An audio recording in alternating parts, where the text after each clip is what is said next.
Hey guys, আজকে ছিল আমার একটা বিয়ে বাড়ি। তো আমার বিয়ে বাড়িটা বলতে আমার নিজেদেরই মধ্যে আমার একটা দেওরের বিয়ে ছিল। তো সেখানে যাওয়ার জন্য আমি রেডি হচ্ছিলাম এখানে।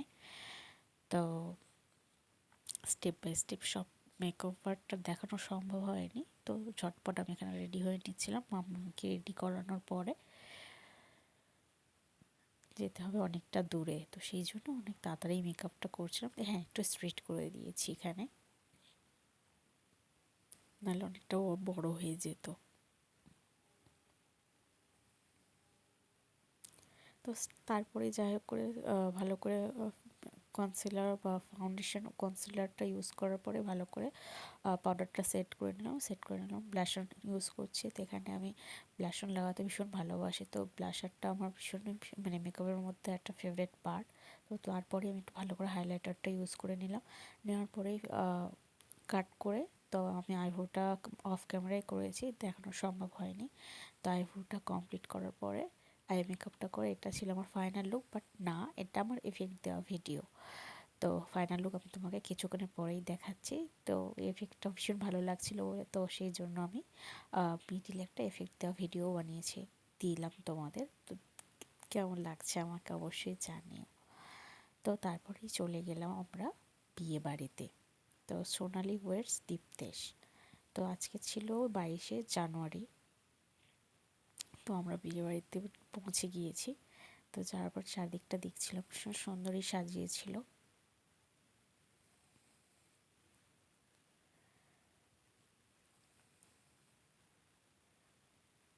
চারিদিকে এরকম ফুল দেওয়া, ভীষণ ভালো লাগছিল।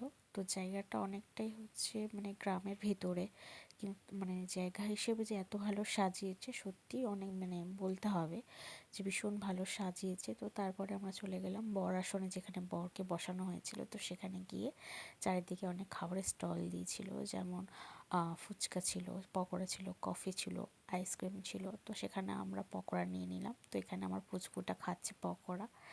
তো ও বিয়েবাড়িতে গেলে আগে পকোড়াটা তো ওর আগে দরকার, ওটা ও আগে খাবে, খাওয়ার পরেই চলে যাবে অন্য কিছু। সবই খেয়েছে, যেমন এখানে পকোড়া খেয়েছে, চলে গেছে ফুচকা স্টলে, ফুচকা খাচ্ছে। তো ফুচকা খেতেও ভীষণই ভালোবাসে, তো ফুচকা মিস কোনো দিনই করে না। কোনো বিয়েবাড়ি কেন, কোথাও গেলেও ফুচকা মানে কি খেতেই হবে ওকে, ফুচকা এরকম একটা ব্যাপার। তো ফুচকা এখানে খাওয়ার পরে আমরা চলে গেলাম যে বিয়ে দেখতে। তো সেখানে বরকে মানে বরণ করা হচ্ছে। তো এখানে এই দিল কপালে একটা থাপ্পড়। তো এখানে বরকে বরণ করার পরেই হবে বলে কি শুভ দৃষ্টি মালা বদল। তো এখানে শুভ দৃষ্টি মালা বদলের সময় হয়ে গেছে, মানে চলে এসছে, কোনেও চলে এসছে, এবারে হবে শুভ দৃষ্টি মালা বদল।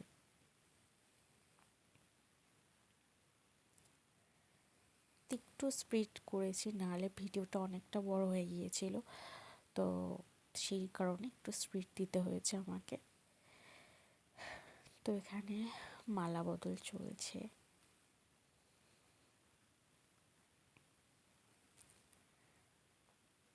তো আমি এতটুকানি দেখেছিলাম।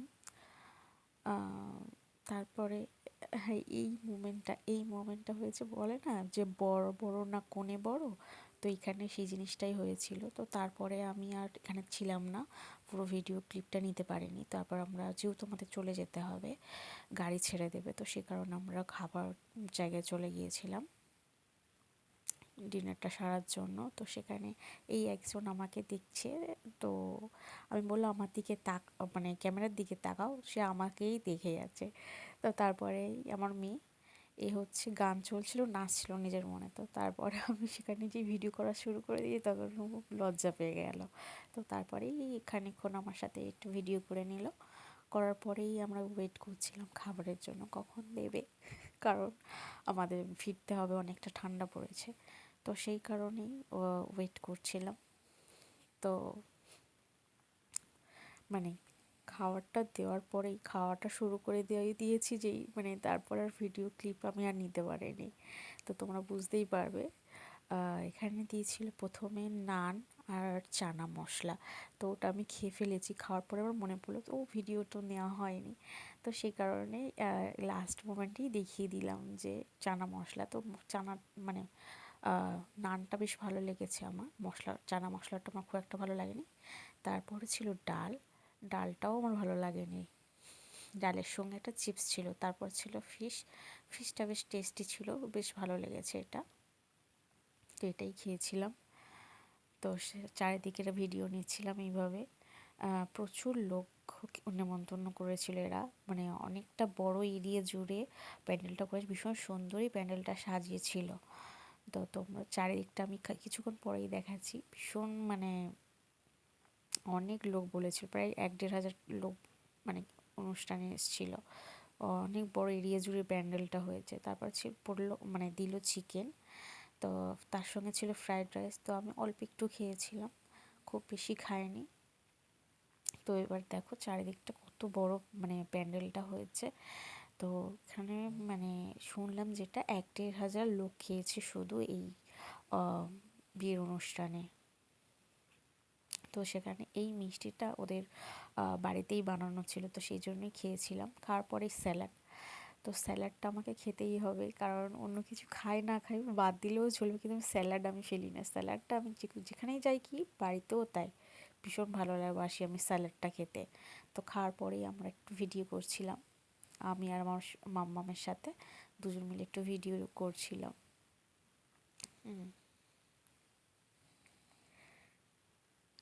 তো বেশ ভালোই কাটলো, যেহেতু এত সুন্দর সাজানো ছিল তো সেই জন্যই ভিডিওটা নিচ্ছিলাম। বেশ ভালো লাগছিল, অনেক দিন পর মাম্মামের সাথে শট নিলাম।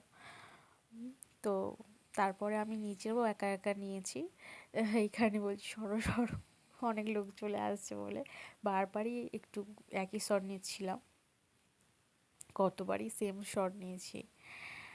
নেওয়ার পরে ফের চলে গেলাম বিয়ের পিঁড়িতে, যেখানে বিয়ের অনুষ্ঠানটা হচ্ছে। তো সেখানে বিয়ের পিঁড়িতে না, বিয়ের মণ্ডপে। তো বিয়ের মণ্ডপে ঠিকঠাক টাইমে গিয়েছিলাম, তখনই চলছিল সিঁদুরদান। তো ওই মোমেন্টটা তো ক্যাপচার করতেই হয়, তো সেই জন্য ওই মোমেন্টটা ক্যাপচার করে নিলাম। এটাই হচ্ছে আসল ব্যাপার, একটা মেয়ে যখন শীতে সিঁদুর পড়ে যায় মেয়েটার জীবনই পাল্টে যায়, কিভাবে সব কিছু চেঞ্জ হয়ে যায়। মানে নিজের আপনজনদের তখন পর হয়ে যায়, অন্য মেয়েদেরকে তার নিজের বাড়ি ছেড়ে অন্যের বাড়িতে চলে যেতে হয় কীভাবে, মানে একটা অদ্ভুত একটা নিয়ম। যাই হোক আমি এসব বলতে চাই না। আমার তো মানে কি আমার একটা মনে হচ্ছিলো যখন এই সিঁদুর দানটা হচ্ছিলো যেন নিজের কথা মনে পড়ছিলো, আজ থেকে 10 বছর আগেকার কথা। তো কি বলবো, এখানে আর কিছুই বলার নেই। তো ওটাই ক্যাপচার করছিলাম, সিঁদুর দানের মোমেন্টটা দেখে আমার নিজেরই চোখে জল এসে যাচ্ছিল।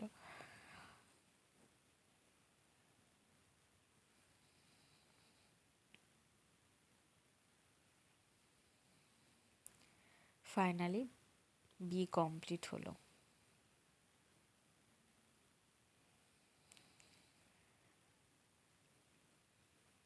তো এবার আমাদের তো ফিরতে হবে।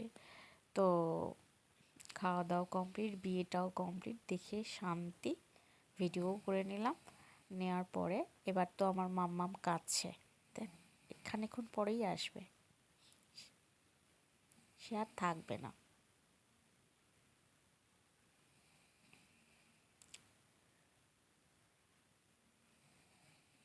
এই যে আরেকজন, কান্না শুরু ওনার, ফুচকা পকোড়া এইসব খেয়ে পেটটা ভর্তি করে নিয়েছে, আইসক্রিম টাইসক্রিম খেয়ে। তারপরে আর কিছুই খায়নি, সবই নষ্ট। তারপর বলছে বাড়ি চলো, আমি আর এখানে থাকবো না, কান্না শুরু করে দিয়েছে।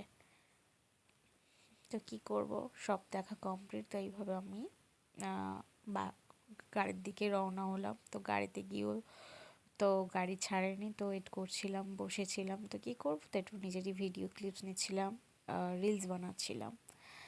তো আজকের ভিডিওটা এই পর্যন্তই, কেমন হয়েছে সবাই জানিও। এই ভিডিওটা বানানোর এখন তো স্মৃতি হিসেবে থেকে যাবে, সেই কারণেই ভিডিওটা ভয়েস ওভার দিয়ে বানালাম। তো তোমরা জানিও কেমন হয়েছে। সবাইকে টাটা।